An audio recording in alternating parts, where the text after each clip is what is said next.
If you're afraid to make sourdough because every single step of this process scares you, I want to tell you something. I am very new to making sourdough. I've literally made 2 sourdough, okay? But this is my starter.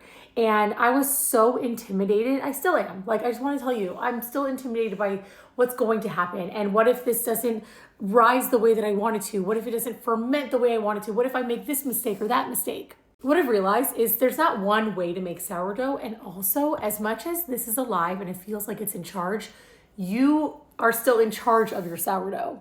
I want to give this as an example because this is really pretty, okay? But I fed this over 12 hours ago.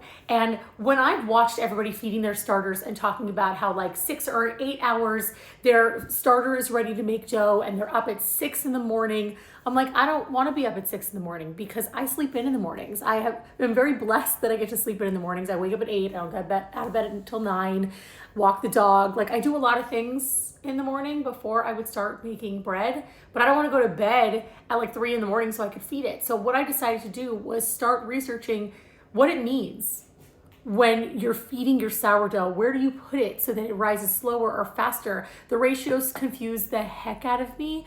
But in the meantime, I realized that if I put this in my cold pantry, it's gonna rise really, really slowly.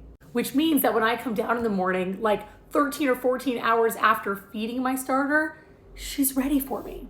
I've also read that you can put it in the fridge, but I don't want to put it in the fridge. That's too cold for me. My pantry is cold in the winter. I'll figure all this out in the summer, what I want to do. But for now, I've just learned that you get to be in charge of your sourdough. And any mistakes that you make along the way are just a lesson on how you're going to do it better next time. Isn't that just a lesson for life?